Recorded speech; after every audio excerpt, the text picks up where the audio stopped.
All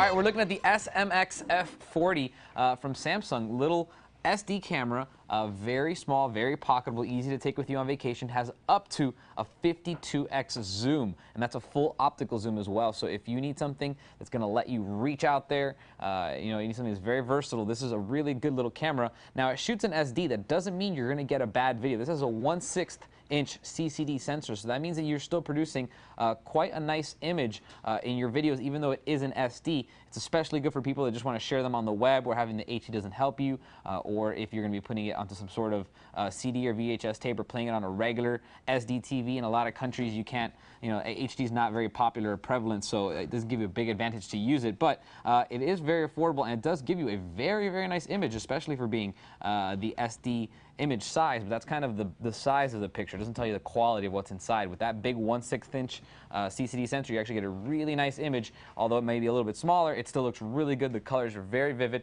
and it works pretty good in low light. Now, take a look at the lens, because it's not your average lens. It's actually a Schneider lens. Very, very nice. It's actually a 52x optical zoom, so you can really zoom this thing in. It's actually got a 65x using intelli-Zoom, which is kind of a little feature in here, and it goes up to 1200x with the digital zoom. Now, it shoots at 720 by 480, like I mentioned before, in H.264. It comes with this really nice little battery on the back here. This is a 4-hour and 20-minute rated battery, so it will go very long time. Now, to turn this thing on, there is a power button right up here at the top, but it also turns on just by opening the little screen. This is a 2.7 inch 230,000 pixel screen, which is actually pretty nice. It looks very good. Has several different features depending on whether you're outside or inside, what it's going to look like. Now, if you want to access your menu, I'm just going to show you a few of the menus here. You have, all your play options, deleting files. You can see them in grid. You actually have a storyboard print, which is pretty cool. You can view the videos on here basically in order as you took them, and it has interactive thumbnails. So rather than just looking at a thumbnail, you can actually see, you can tap on and select the thumbnail without actually going into playback mode. You can see images from that video that actually show you. Now, there's a bunch of different views in here. You can record from right here if you so desire. Now, there is no card in here, so I can't really record, but a lot of cool features. And I want to show you, kind of give you a quick tour, show you where everything is on the camera. It's pretty simple. There's not a lot, a lot of buttons or anything, but we'll start over here. This is where you open your lens. So if you do want to protect your lens, that is nice that you don't have to worry about a lens cap falling off or getting lost. You do have the adjustable hand, the little band right here to keep it attached to your hand. Now, to start recording, you're going to be pushing right here. Very simple. You just push there. It's going to start recording. If you want to switch it into photo mode, you can just push that button. It's going to automatically take a photo even while you're recording video. Now, to go between the different modes, playback and then, of course, taking videos or pictures, you just click right here, and it's going to send you into playback mode. From there, you can see the images, do a bunch of stuff looking at it. You actually have a program in it called IntelliStudio 2.0. Basically allows you to attach this camera to your computer with the USB 2.0 cable, but you don't. It actually lets you edit, upload images, go through all your playback without actually having to have a software installed. The software is built into the USB on here, and it runs directly off of it. Like I mentioned earlier, your battery's right here. This is the toggle for your zoom control. And on the inside, there's a few of these buttons that I was telling you about. Now, this is a display button. Basically, just turns off your display if you're not using it.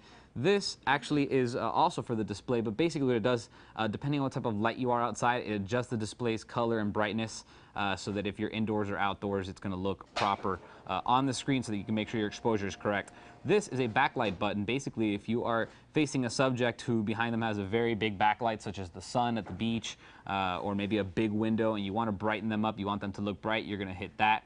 And then Smart Auto is a step above the regular auto, because what that does is basically not only give you the options of changing your scenes, but it'll automatically select one of those scenes. So you know how they have, beach, portrait, low light, concert, fireworks, etc., all those different scenes. Smart Auto will automatically pick them, whereas regular auto, you have to pick it and it takes care of the rest. Now, of course, if you want to try to manually adjust some of the settings, it does give you partial manual control in the menu settings. Now, moving on, right down here at the bottom, a couple things going on.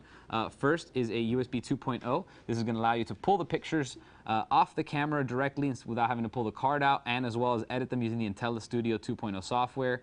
This is an AV out, which will let this hook this up to a monitor or a VGA television. Down here is where you're going to put your SD card. Again, it says SD and SDHC. And then finally, the little red thing right here is where you're going to plug in your power. And that's basically it. A very nice little camera. You know, it does encode an H.264. It has a huge zoom lens. So if you want to stick this on a tripod and go real far out there to record something that's far away, it's very good for that. Plus, the very nice intelli-Studio 2.0 is cool because in case you don't have access to a computer, a powerful enough computer to edit videos, you kind of edit basically on the camera, edit everything off, and then upload it with one button straight onto the internet without having to do any work, without having to install any software. So extremely, extremely useful, and I like it a lot. It's the SMX-F40. If you have any questions, feel free to email me, and I'll see you guys next time. For more information on the Samsung SMX-F40 camcorder, type in S203-2988 into any major search engine.